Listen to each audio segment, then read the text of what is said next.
Welcome back to Beneath the Beat. Per usual, we've got another really special guest today. He's got a brand new album out called Color Coded Heart. It's streaming on all major platforms, so if you haven't heard it yet, please go listen to this album. We've gigged with this guy all over the state. We've seen him do some amazing things and some amazing national tours now. So please welcome Jacob Sigman. Tell us about this new album, because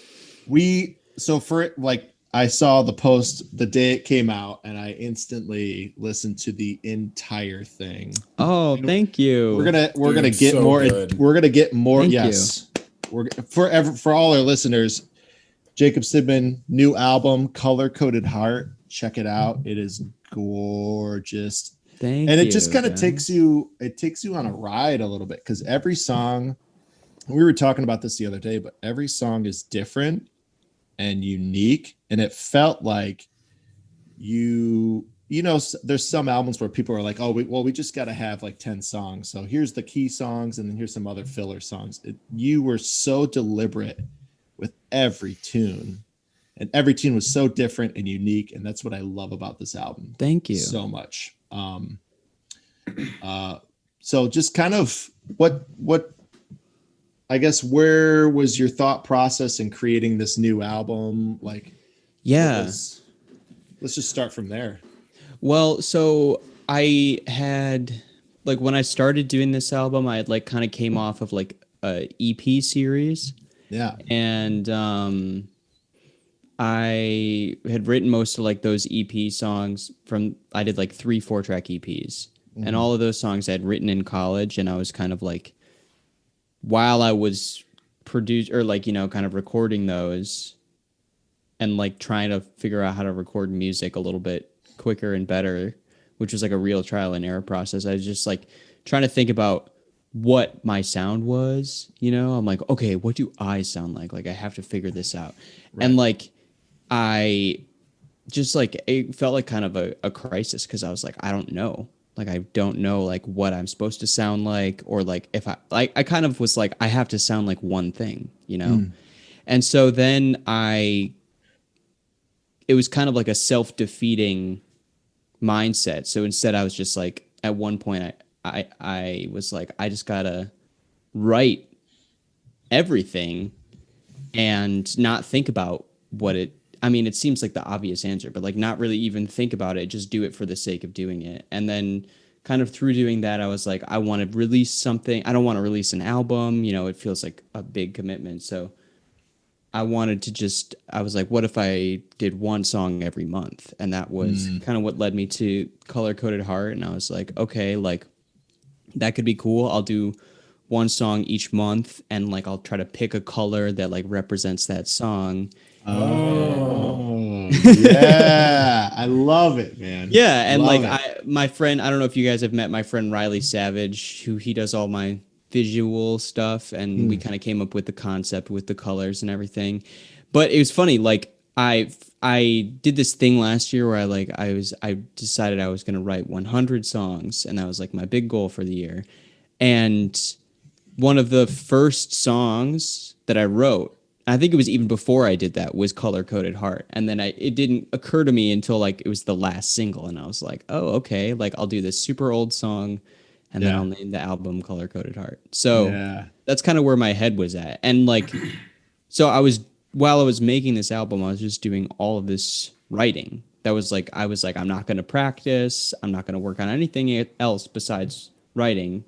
And so by the time I started releasing these singles, I could like pick each month, like I'd have maybe 2 or 3 that I'd be like, okay, like one of these could be cool. And by the end, it was really great, because by the end, like I was more consistently picking from the newer material. Mm-hmm. And I think I've gone on a real like journey of discovery, man. There you go. I feel like I have a better understanding of myself as a songwriter. Yeah. Maybe not in like a genre specific sense, but just like what I like and what what I feel like I can sound like authentically. Well, I know when you released one of the first singles, it was like almost a year ago. that collaboration that you did with Haruki, Like Lovers Do. Oh yeah, yeah, yeah. Instantly, it was like, Well, whoa, dude, that song like really came to life when Haruki played on it. Like, he was playing on it, and I was like, "Yeah, man, like I just don't really know what I'm gonna do for the bridge yet." So like we tried a few things, and then he was just like doing his Haruki thing, and I'm like, yeah. "Dude, you want to like maybe take a solo in the bridge?" And then, like, the bridge ultimately just was a bass solo, and like so, and then I was like. He was like, okay, for sure. And then I was like, what about the outro? Like, do you want to play something? Then the outro became a bass solo too. But And, I love that the outro is like a recapitulation of the bridge, right? Yes.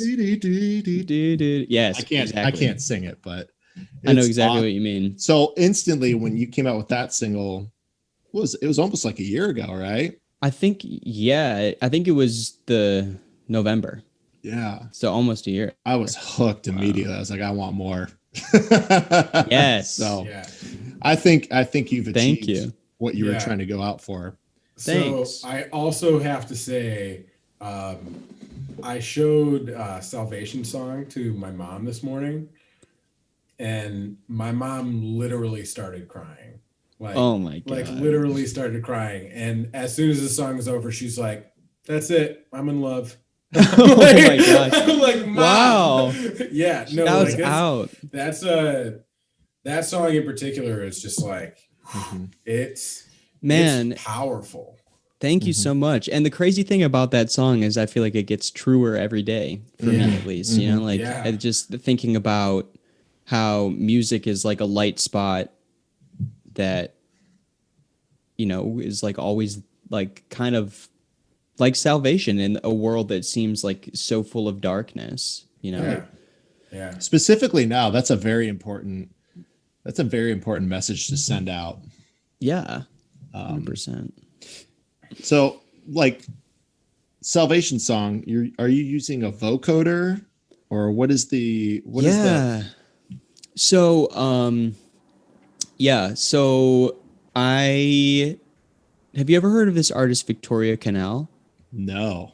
She's incredible. And I saw her open for well, actually I played at this gig at the Blind Pig a couple years ago with her and Lawrence. You guys know Oh Lawrence? Yes. yeah. Yeah. It's Yeah. a killer show that I kind of lucked into. And she like I remember she did this thing in sound check with like a kind of Imogen Heap type of Yes. vocoder thing, and that I was like, that is crazy. And then I noticed like she is like one of the best performers I've ever seen because like you know how it is in the Blind Pig when it's full, like people are yeah. talking sometimes and like it's like, you know, hard, especially solo, to hold that room.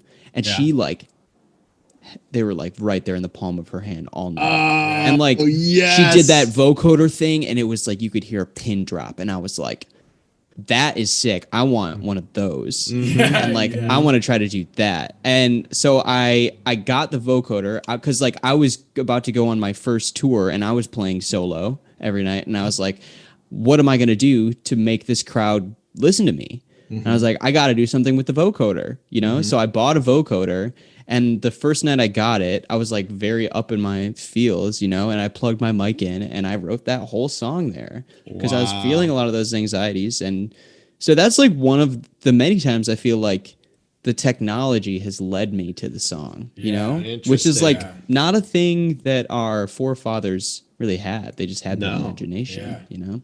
Yeah. So that was cool. And every night on that tour, I'd open with that song and people would stop talking and then they would listen to my whole set because like once it's quiet, no one's going to be the first one to talk. Yeah. Dude, that's so legit, man. That's so legit. And when you can have that power where you're like everyone is paying attention to what you're doing and what you're saying, that's such a powerful thing to experience, you know. And you know the really crazy thing about it is like I feel like most of the time your first instinct is to try to talk over people. Yeah. But like people want to hear you you know, if you're just like quieter than them, then they'll stop talking. Yeah, yeah. And I like that you're talking about like how you strategize your set list. Oh You know, yeah, you start with something like that that's so quiet to grab people's attention. And people, you know, a lot of people are like, yeah, I'll go see live music, you know, it's going to be loud, but if you can grab their, it's apparent that you can grab their attention more so by how quiet you play. Exactly. Which is so beautiful. Yes. And I feel like there's got to be some sort of like allegory for the world, right? Yeah. Dude, one group that I notice like has that down pat is Bon Iver. Mm-hmm. Oh yeah. Oh my god. Did you see them in Detroit at the Fox? No. Oh my god. Dude, this year has me literally like regretting every single show I didn't go to. Yeah, right? Where you like can't go to any. You're just like, yeah. man. I'm like, what was $50? Yeah. You know? Yeah. For an experience that you will have for the rest of your life. Exactly. Yeah. Like, oh my god, dude. I think about how I didn't go to see Anderson .Paak at dude, at Metalwork. I was there. Dude, I know. I saw, because you know so what? Good. I saw all of my friends there on Instagram. I'm like, everyone's there. Literally everyone. Like, I couldn't even do anything that night because there's no one to hang out with. Everyone was at the Anderson .Paak concert. Dude, it was so good with Thundercat and Jesse Reyes. Oh my, yeah. Like, are you kidding me? Oh my gosh. It's like you walk in, because I walked in a little later, and Thundercat had just started playing. I'm like, walk in, and I'm already like they're, I think, the second set in, and they're already they're shredding. Dude. Like stuff that I can't even follow. I'm like, I don't know. I don't even know what they're playing. Yeah. Dude, like that concert was unbelievable. I know for me, like I was having like a lot of anxieties, and that concert was like the first day that I was really able to be like, nope, things aren't that bad. Let's go. It was having that experience at that concert, just being there and being like, dude, it's the greatest thing in the world. Like seeing, and that's another music, man. It's healing. Yeah. The thing that I love about music is I oftentimes, whenever I'm showing music to my friends, they often say, well, Zach, you just always listen to sad songs. And I'm like, I'm kind of a sad boy, I will say. Like I'm in my feels most of the time. But like a lot of these songs, they're like with music, it doesn't have to just be like happy, and it doesn't have to cheer you up to be healing. You know, like it can be a sad song, and that helps you feel exactly what you need to feel and get it out. You know? Yes, man. And like I feel like today it's so easy for us to distract ourselves rather than like actually feel what we're feeling, and then we just push it all away, or like try to fix our problems like with these really, I feel like, fleeting and material solutions. But like sometimes a song will just like get you where you didn't know that you needed to be got, and then like after that you're like new. I had this crazy experience the other day. This song had never clicked with me, and I listened to A Hard Rain's Are Gonna Fall by Bob Dylan. Oh my god, I like literally started crying for like 5 minutes. And I was like, just like I feel like I went through my whole childhood. I like thought about how the song was so different when I was a kid, and like the difference was that I understand the darkness of the world that I didn't understand when I first listened to the song. Wow. You know? Yeah. And like I'm like, oh, like this is why people loved Bob Dylan. Yeah. Yeah. Crazy shit. Man. Yeah. What was the artist that was this? Obviously, Jacob Collier, he did a cover of Fix You from Coldplay. So good. So good. He's crazy. I was in my car, dude. I was in my car, and it was, again, like you were just saying, Jacob, it was just like flowing. It's like, yeah. Oh my God. And then, since we're on the topic of like getting the feels through music, I don't know. For something like just he just does it like Jacob Collier just brings it out of me, man. But that new single that he has with so he just released Jesse Volume 3, and that single that he has with this woman rap artist Rhapsody. Which track is that? It's called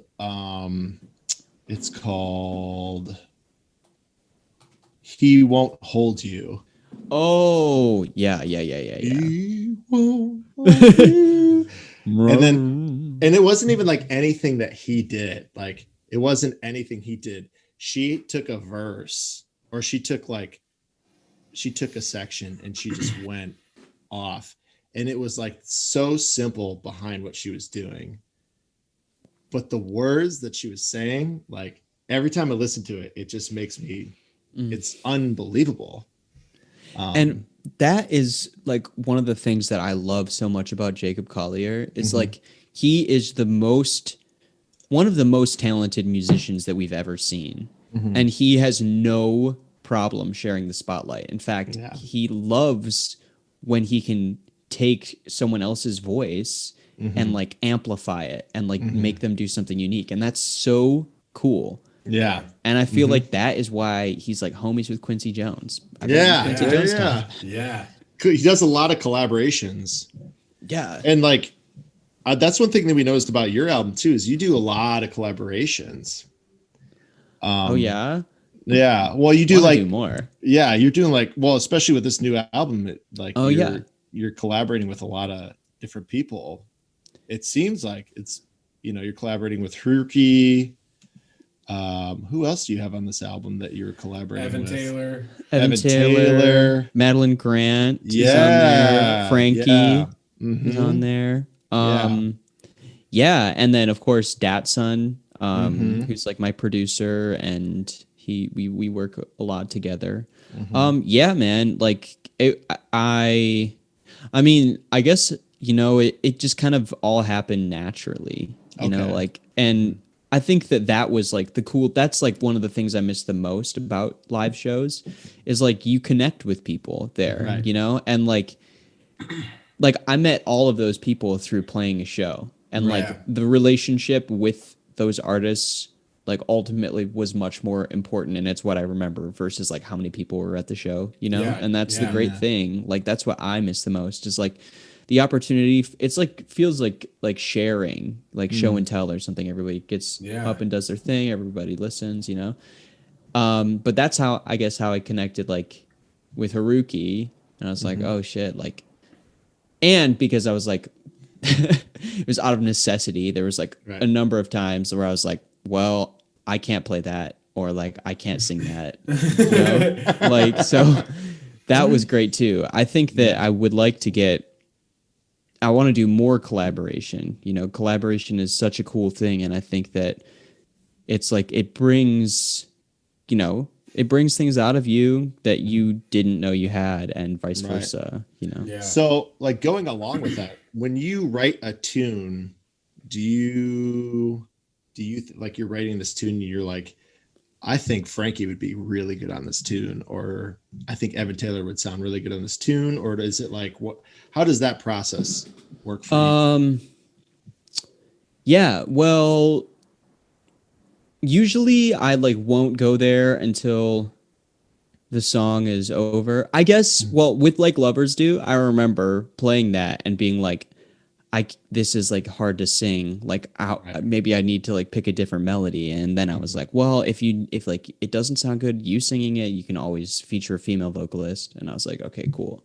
So I went into it thinking that like that song would always have a feature. But like with something like Baby Bird, which features Madeline Grant and Evan Taylor, I never like when I wrote that song, I was not thinking of that arrangement really at all.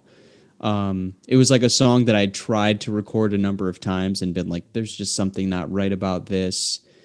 And then I was like, okay, maybe I just need like to do something fresh.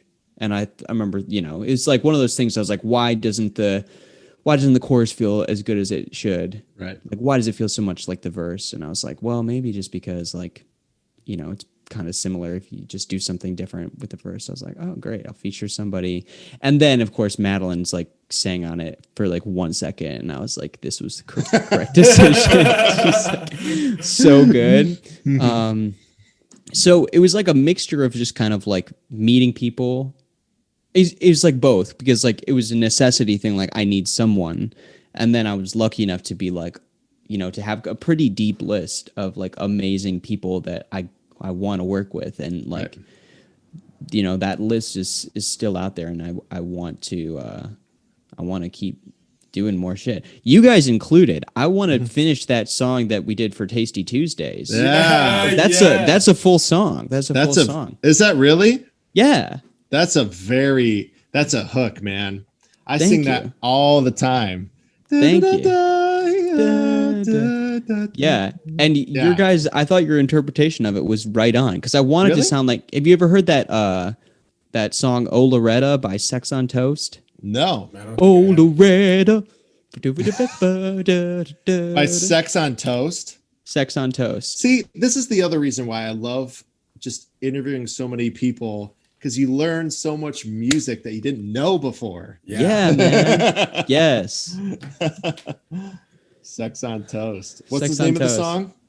Oh Loretta. Yeah. We both kind of take notes during these things. Yeah. You're like, oh, that's a good one. I got to look that shit up. Yeah. Yeah. Always take notes. Yeah. I mean, honestly, the way you played and the way the melody was constructed, it just kind of wrote itself. It's right? Like I could feel it immediately. I listened to it like a couple times. It's like, oh, this is the feel. Yeah, exactly. Exactly. Yeah. Yeah. Sometimes a song will just do that for you. Like I think I had that idea. I get a lot of my best ideas, I think, in the car. Or like I've read this have you ever read The Artist's Way? Mm-mm. So it's like this 12-week program to get in touch with your inner creative child. Okay. So it's really cool. I've only like made it through the 5th week, and then like life got too crazy and I had to stop, but I want to do it again. But one of the things that they said, or that the author said to do, Julie Cameron, was that when you're having trouble getting like somewhere with a creative idea, to like do some sort of menial task to distract your like kind of your over analytical brain and allow you to like, you know, figure it out, because you like know where to go. It's just like oftentimes you get in your own way, you know? Yeah. So like sometimes I'll like drive and write a little bit. I'll like have the beat on my like car stereo, and I'll be like thinking about driving, or like if I got to do some dishes or like take a shower and like soap myself. Yes. Like that's when I feel like I crack a lot of those songs. So that one I remember I was in the car and I was like da da da da da da da da, and I'm like, oh, that's it. And then that's it. Dude, do you use like the voice notes app? Do you use that? Oh yeah. I have so many voice. Dude, I have this hilarious voice notes that I was like looking through the other day, and I was like, it was like really mumbly, and I was like, what is this? Like, what am I trying to sing? And then like I hear myself start peeing, and I'm like, oh yeah, this is like a song I had in a dream that like didn't turn out to actually be a song. It was just like part of my dream. Dude, that's so funny. Dude, that's really insightful though. Like doing some sort of task. Like that's really insightful, because I get a ton of ideas driving and I just never figure out what to do with them. And then now thinking, well, you can go back driving. Yeah, you got to get back in the car. Yeah, let's go. And like, what is it with the shower specifically? For me, the shower is where everything comes to my brain. I don't know what that is. You know, I honestly think it could be because like their voice sounds better in the shower, but I think it's because 9 times out of 10, for me at least, what stops me from writing a song is like me being over analytical. Like me, like it's not that I can't think of like a chorus, but it's like every chorus I think of, I tell myself no, or like it has to be this specific thing. Like I have this idea, it has to do this.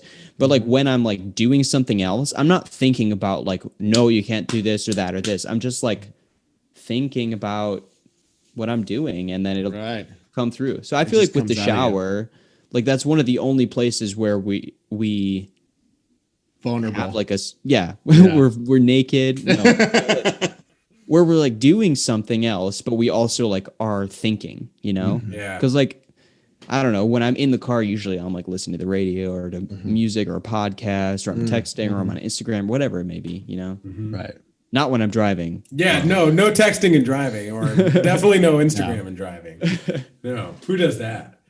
No, but that's just it's really crazy to hear that, because everybody has such a different process of how they get things to come out, you know. And one thing that I find in my own creative process is like I feel like I'm never self-confident enough once I get the idea out. You know what I mean? And I always talk myself out of the idea. No matter how good I think the idea is, I always talk myself out of it, you know? So how do you get over that and get into actually getting all of this stuff out there and being able to say, this is my album, this is Color Coded Heart? Yeah, man. I go back to the Year of 100 Songs, man. That is what changed it for me, because suddenly like I've redefined my, you know, what success and failure meant to me in terms of songwriting. And I was able to, anytime I wrote a song, like I would have a reason to finish it. And when I finished it, I wouldn't be saying, this is good or this is bad. I'd just be like, okay, this is another song. Because like to write 100, I had to write every week, you know, multiple songs. And like I had to do it. I had to sit down and I had to finish it. And what I found is like every song teaches you something, you know, and every song is like a beautiful picture of you in that moment. And like, you know, like it's, I don't know. I feel like that having to do it over and over, it just gave me a sense of like confidence and like distance, you know, because if, you know, before I was writing maybe 10 songs a year and every single one was so important because there's only, you know, so many of them that come along. And I'm like, oh, this is like a magical thing that I have no control over, when I think that it's a muscle like anything else. Yeah. And I think that the other big thing that helped me was journaling. In this artist way, one of the things they say to do is to write 3 pages of stream of consciousness journaling every morning when you wake up. First thing you do. Wow. Because not only are you like kind of getting all of your internalized anxieties about the day and maybe the day before, whatever it may be, out on paper, you're also like already you're being creative and the day is only started. You know, you're letting your mind go down these different paths, and then, you know, you get yourself nice and lubricated to get into it. Wow. Yeah. I never would have thought to do that. No, me neither. And usually when I think of journaling for myself, I'm like, okay, well, I'll journal before I go to bed. But that's also a really awesome thing to think about. It's like, it's totally different if you journal right when you wake up. Yeah. And I think both are important. The thing is, I end up writing pretty much the same thing every day. It's like, I need to stop smoking so much weed and focus more on my music. And then like every like so often it'll be like, damn, I wrote a pretty sick song last night. I'm proud of that song. And then the next day it'll be like, damn, I got to stop smoking so much weed. I wrote a really dope song. I was super high when I did it too. Yeah, that's like exactly. Oh man. So what inspired you to just like, okay, I'm writing 100 songs this year. What inspired that? Well, honestly, one time I got coffee with Theo Katzman. You guys know Theo Katzman? Oh no, never heard of him. Yeah. He has been like a really awesome, you know, supportive guy as I've kind of like delved into songwriting, and songwriting is something he's like, that's his bread and butter. So it's something that he's always down to talk about. And so like anytime he's in town, like we try to get some coffee, and we were talking about songwriting, and I was just like talking about all like I want to write. I don't know, like I'm trying to figure out what my sound is, blah, blah, blah. And he's like, you have to read this book. And he got me this book called The War of Art. I'm throwing all these like self-helpy books. Yeah, no, this is wonderful. But it's about like the concept of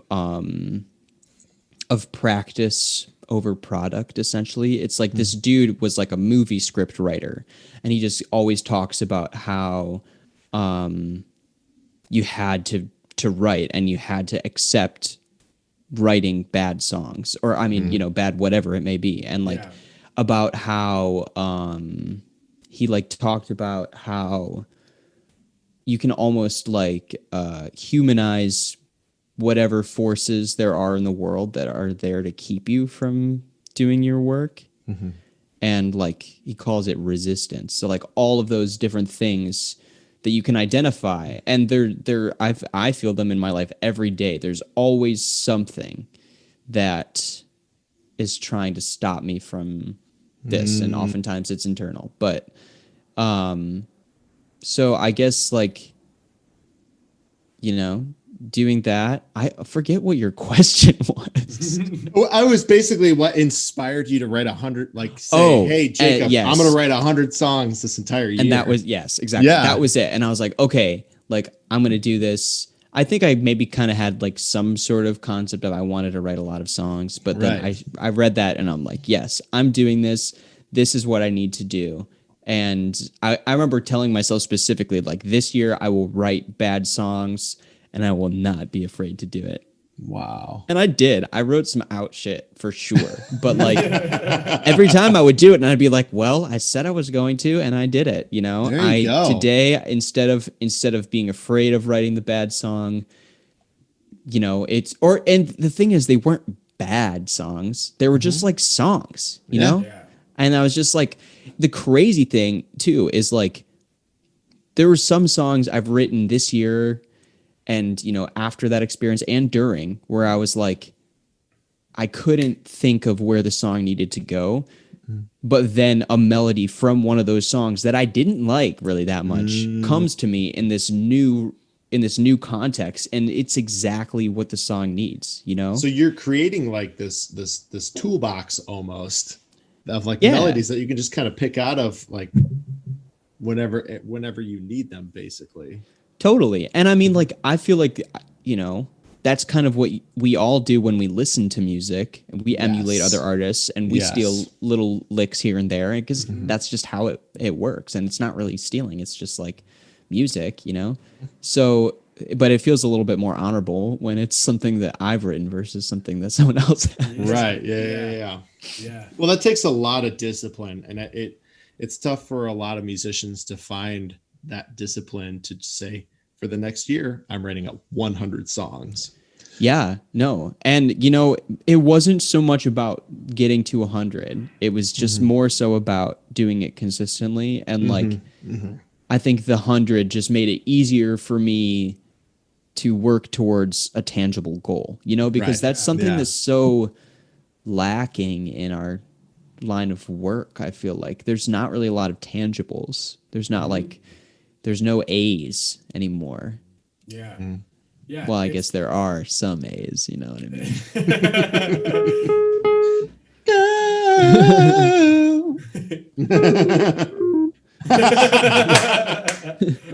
That's my go-to lick, man. That's what I always go to. Because I can't, because I can't sing anything else. Dude, that lick, I feel like 2 licks reign supreme. It's oh, that one, and maybe a hearkening to our childhood. It's everywhere. It's everywhere, man. Yeah, I always think of the jazz like. Yeah, that one's nice. I feel like I've found that one slipping into my into your rep. into my rep lately. Dude, that reminded me because you've played with Theo Katzman. You also opened for Corey Wong, so you're pretty tight with all those Wolfpack guys. Yeah. Yeah. I mean, well, we have the University of Michigan connection. But they're also like very down to earth people. That's awesome. And yeah, which is like exactly like what you would hope. And I feel like you can kind of tell from their music and their whole shtick, you know, they're like funny and stuff. But Erez and Dan Sager, who both like I used to play with in college more so. But they're born and raised in Ann Arbor, and Theo was their like guitar and drum teacher growing up and stuff. Oh, dang. Yeah. So like when we went to LA for the first time, we like were able to, hang with him. He was really cool. We just like asked him questions and shit, and he's a really cool guy. And then kind of since then I stayed in touch with him. And I remember, oh my God, what a disaster. I was opening for him. Okay. So I was playing in this like kind of like electro funk pop group called Flight Wave my senior year of college. Okay. And I was in a little bit over my head. It was this dude, Jesse Clayton, from the Mac Pods, and he's like incredible player. But like I kind of just like he asked me to join the project and I did. And it was cool, but it was like a lot of time. And like but he was also like getting these crazy gigs. We played at like Halloween and we opened for Papadosio for 3 nights. No way. It was like crazy. What? So like I'm here like playing like on like someone else's Moog and Juno. Yeah. And I'm like not taking care of my voice. It's my senior year of college. I'm like drinking a lot. Right. And like I'm not getting enough rest. We go down and we play at Suwannee Halloween. It's super dusty. And like meanwhile, like I've been emailing Theo Katzman, like, hey man, do you need someone to open for this show? And he was like, oh, I'll let you know. And obviously like 2 weeks later, I'm like, hey man, like just following up here, blah, blah, blah. And then, so like we're coming back from Suwannee Halloween. I've like barely slept at all. And like, I've been taking terrible care of my voice. And like, he emails me, he's like, hey man, like, let's do it. And it was like that Friday. It was like in 3 days, and I was like, okay. And the day of the show, I had lost my voice. It was just, I've never experienced anything like it. Like I could not make a sound. It was crazy. I'm like, this is the day that I've lost my voice. Like and I literally just like all day, I didn't say a word. Just like I bought like a humidifier and I was just like drinking tea and sitting over it.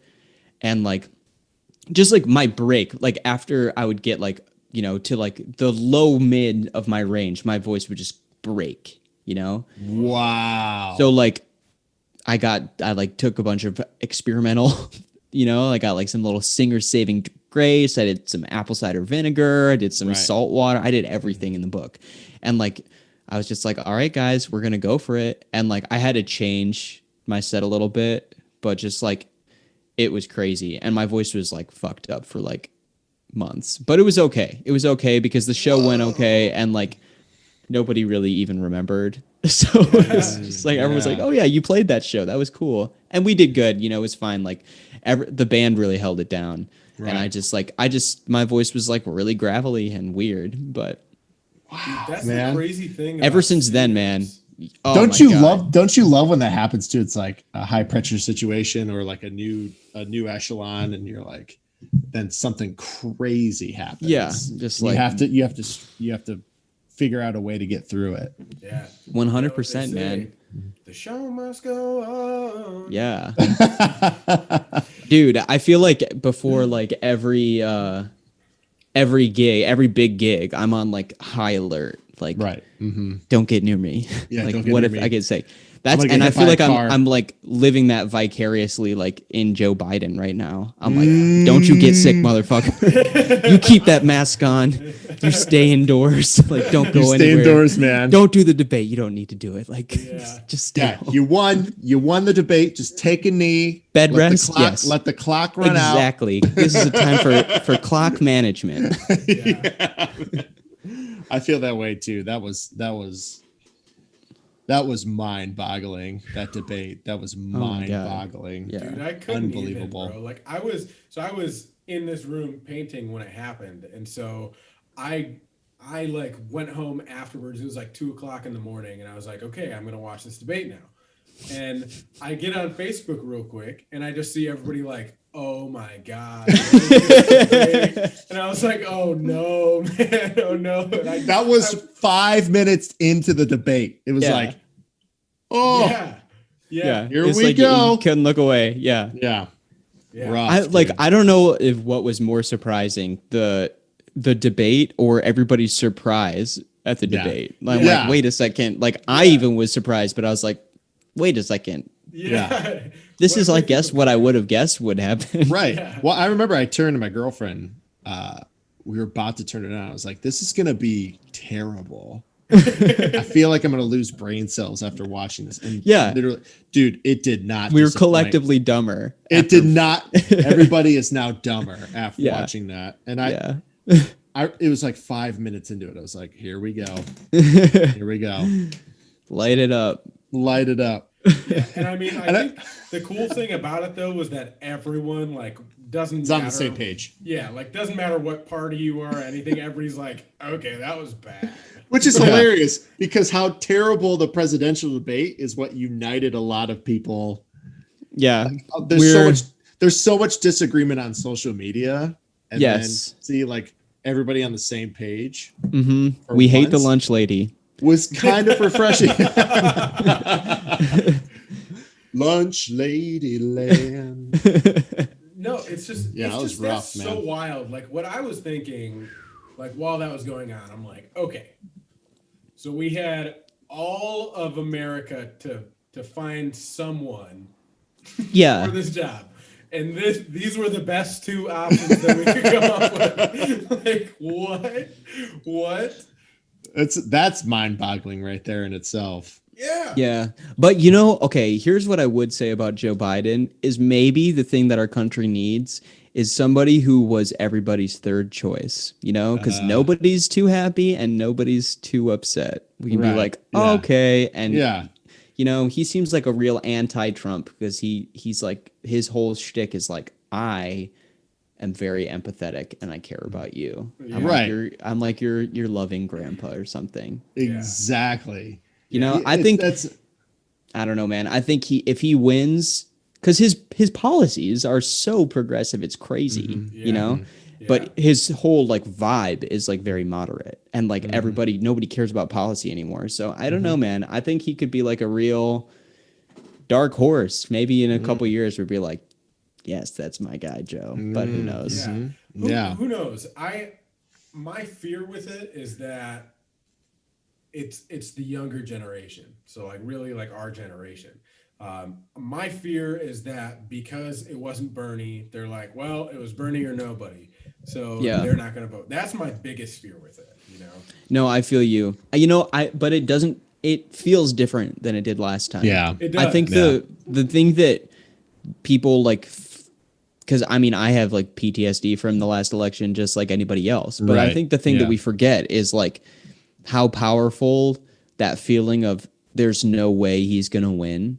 Right. That was like kind of the dominant undercurrent of everything that was done. I feel like if people knew that he was going to win, if that election had been held and then held the day after again, I don't think. Well, and then let's also not talk. Let's talk about how only 40% of the population actually voted in the last election. Right. Too, yeah. Which is like what Zach, it was like basically less than. So yeah, less than 20%. Less than 20% actually voted for Donald Trump. He lost the popular vote, and 40% of I'm going to say loosely 40% because I don't know the actual statistic, but it was less than 50% of the registered voters in the U.S. voted for Donald Trump. So that means that less than 25% of the population actually voted for Donald Trump. Yeah. So it's crazy. Like, that's crazy. I never thought about it like that. Yeah. So dude, but like he, I loathe everything about him, but like think about how this country has woken up since then. I think it's pretty amazing and pretty undeniable. Like the figures that we have in Congress now that are like so much more reflective of who we are as a society, not perfect by any means, but like closer. And like, I feel like our generation has like been like, I don't know, we've started to stand up for what we believe in. And like, I feel like we're finding our footing on how to make that impact, you know? And suddenly like millennials and Gen Z, between the two of us, we make up, you know, one of the biggest voting blocks in the country now. Like we're taking over, kind of. Yeah. Well, that's how I feel like it should be, you know, and that's this last like midterm election is really what brings me hope, because like people our age have loved for years to talk shit about, you know, the old white people that run the government, right? And also just like old white people that we will say are bigots. I've always loved to talk shit about them, but you know what they do really fucking well? They vote. They vote. They fucking vote. Like you can't talk shit if you don't vote. Right. Like, you can't. Yeah.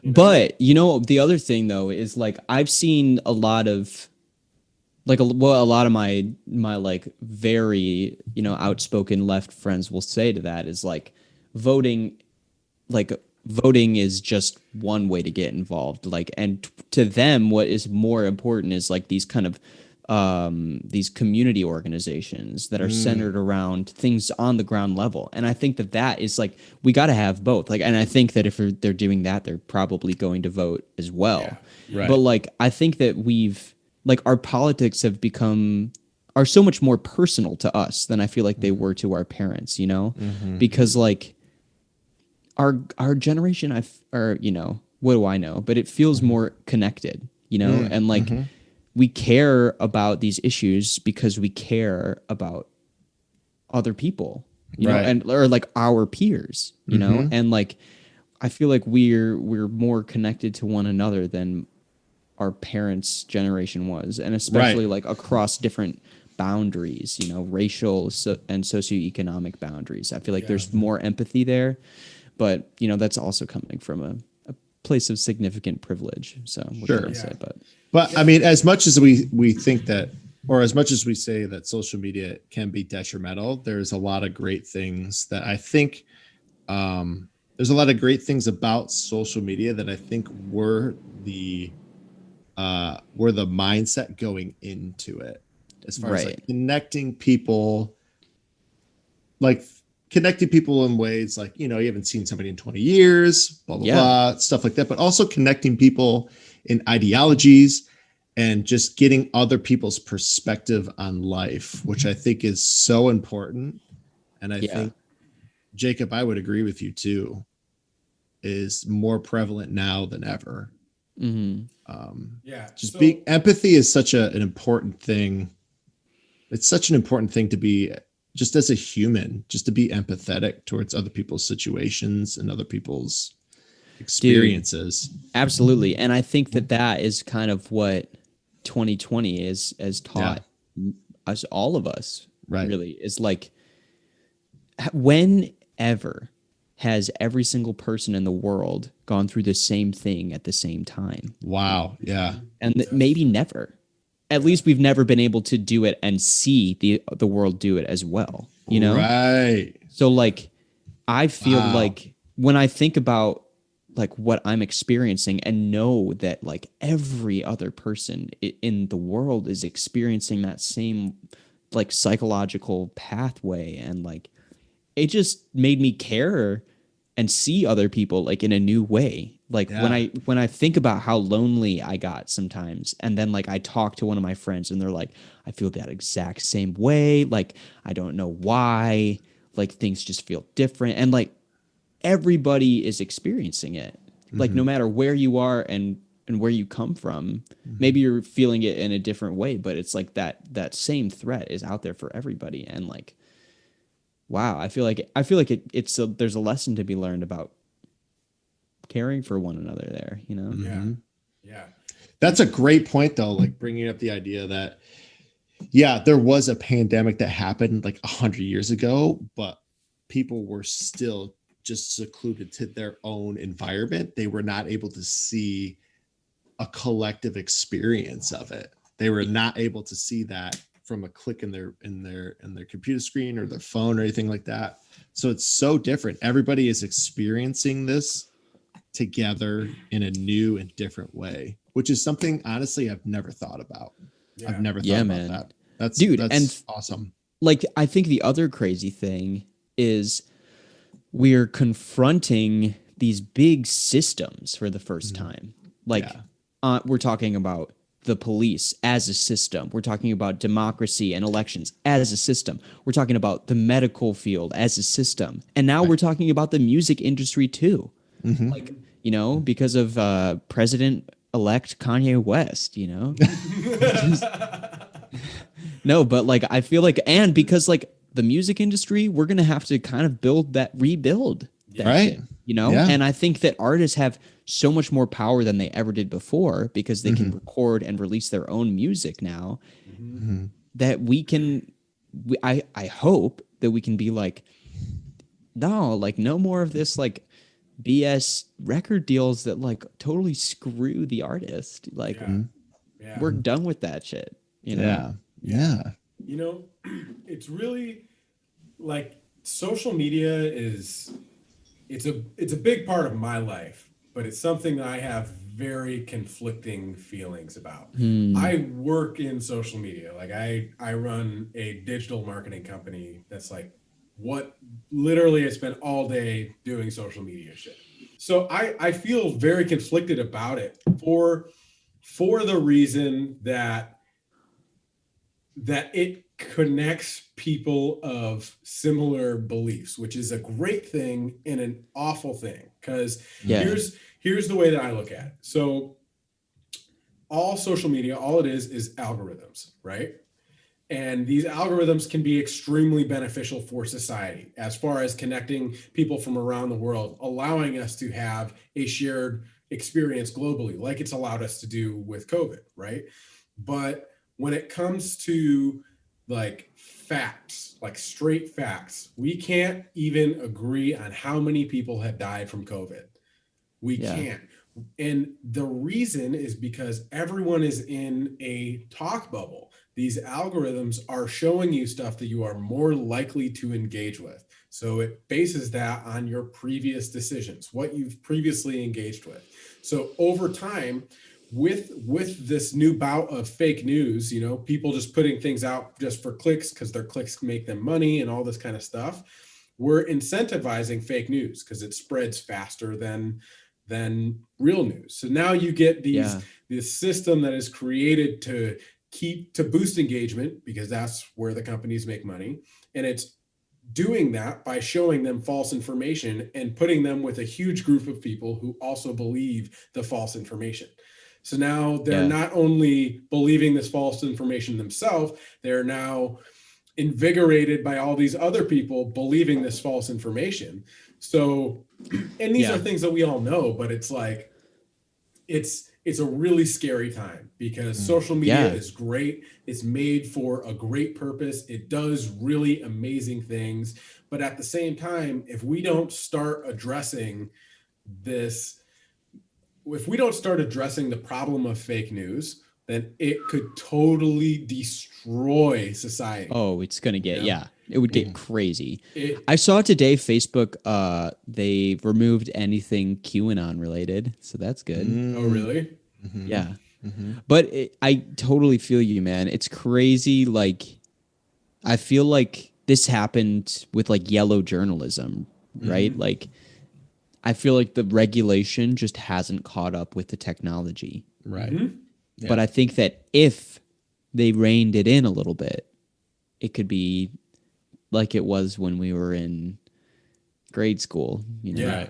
Yeah. And it's a fine line too, because there's so many people that could use the argument of free speech. Exactly. Right. It's such a fine line. But there's also, you know, that's a very fine line. And which it makes it dangerous. Grapple with. Right. It makes it dangerous, but also at the same time, it makes us have to like sit there and look at ourselves and be like, well, we cannot be so inclined to go one way and one algorithm. We have to be a little bit more open-minded. Yeah. Well, the way that I look at it is that it has to, if this is going to change, it has to be legislated. Like it has to, because right now, like these big social media companies, which again, I directly benefit from because that's what I do for a living. So these big companies are literally, they're financially incentivized to keep you on the platform longer. They are financially incentivized to do that. So if something is not legislated to prevent them from doing that, then it will not change. It won't, because they're making more money. Like exactly. Yeah. Like you better watch what you say, Zach. You're gonna get fired. I'm gonna get fired from my own company. Mark Zuckerberg's gonna say, you can't give me money anymore. I won't allow it. You're done. You're done, Zach. I saw some meme the other day. It was like your parent in like 2010, and it was like, don't believe everything you read on the internet. And then like your parent in 2020, and it's like, did you see that Hillary Clinton cooked a baby in a stew and ate it? I'm like, yeah. Oh my God, that is so accurate. Like, we're not the ones getting fooled by the fake news. We know what fake news looks like. Dude, but like, so true. These boomers, they, God help them, they don't know the difference. Dude, that is so true. I've never thought about it that way. That's so good. That's so good. I remember we had to take classes. Yeah. We've had to like take classes about how to know if a site is like credible or not. But like, I feel like older generations haven't. Yeah.